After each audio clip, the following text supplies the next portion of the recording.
So 2022 has started, damn, and we have already seen a lot of smartphone launches from budget to mid-range to flagship. But this video is something serious. And see, smartphone companies do innovate, and there's a lot of competition in Indian market, and competition is always good for consumers. It brings the price down. But sometimes, in so many phone launches, brands do pull up some marketing gimmicks. So this 2022, here are 4 solid marketing gimmicks by smartphone brands. Number 4, let's start from the least to the worst. Like, remember when Apple removed the charger from the box citing environmental concerns? There were tweets from 3 specific companies. Here's the tweet from Samsung, here is from Xiaomi, and here is from OnePlus. But Samsung and Xiaomi went ahead and removed the charger from their flagship phones. But those are flagship, that's fine. But Samsung is removing chargers from their M, A, F series phones. The box has gotten slimmer, no charger. No charger inside, flagship experience. There's not much to unbox. Basically, most Samsung phones you buy in 2022 will not have a charger. Now that's problematic. And not just Samsung. Realme is skipping on charger for their budget Realme Nazo 50A. So now here's the deal. Whenever you buy a flagship phone like iPhone, Samsung or Pixel for suppose say 80,000 rupees, you can add 2,000 more and get a charger. But let's take the same scenario in budget. I buy Samsung F23 for 15,999. I put 2,000 more for a charger, which is big money for people buying budget phones.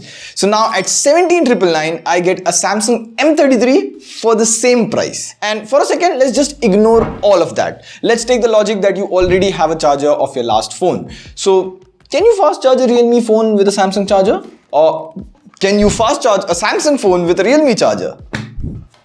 No.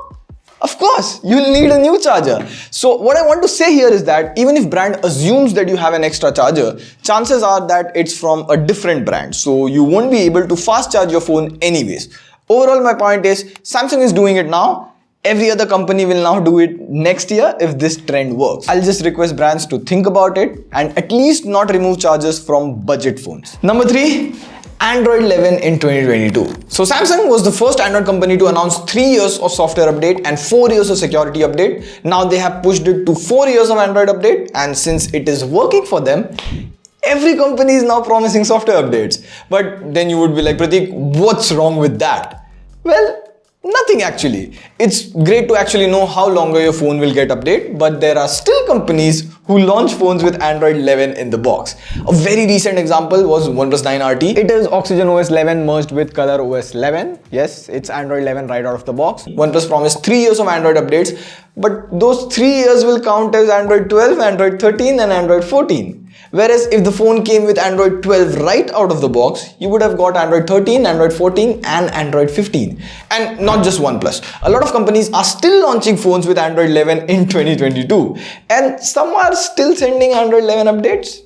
If you know, you know. So years of update is good, but there has to be a deadline to when will you update existing phones. Like Android 13 beta was released, we did a video over here, and I think Google should step in and make a decision that this is the deadline. Phones launching beyond this point has to have the latest Android update. Like recently, Google announced that Android apps not updated in 2 years will be restricted in Google Play Store. Great, do that to the phone companies as well. Number 2, price hike.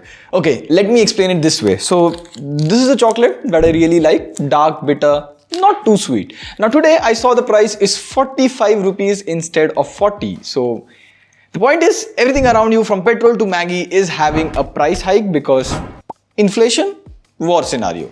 And so you would have seen smartphones in 2022 have also been costly, but all phones launched in early 2022, somewhere around 70 smartphones as of now, be it budget or flagship.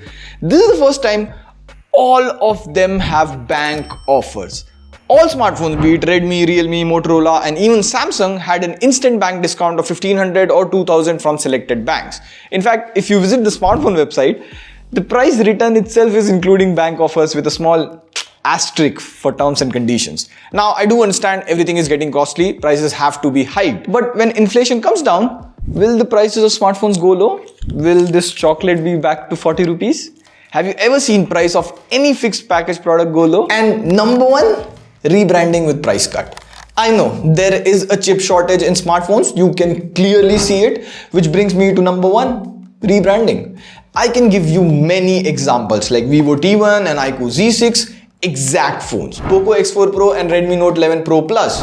The only change was the 108 megapixel camera. First, one phone is launched and then the rebranded phone just comes after a month with a slight price cut. So what about the people who bought the first phone? Should we always wait for the rebrand to launch to get the best price for a smartphone? And if not that, too many smartphone launches under one name. Like, if I tell you to buy Realme 9, which Realme 9 should you buy? Realme 9 4G, Realme 9 5G, Realme 9 SE, Realme 9 Pro, Realme 9 Pro Plus, 5G. Good that we have 10 fingers. So now, Prateek, you have told us the problems in the smartphone industry, ways which smartphone manufacturers are tricking you. How do we save ourselves from it? Well, this price hike, everything, if you don't want the latest and the greatest phone, 2021 phones are selling for discounts and now are more value for money. Like Samsung's own A52s is selling for 30,999, which was launched for 35,999. 5,000 discount. Same, Samsung S20 FE is selling for 34,492, which launched for 45,999. Then Realme GT Neo 2, Realme GT Master Edition. You can buy those phones. And the second thing to do is, well, awareness. The more you know, the more data you have, the better decisions you can make.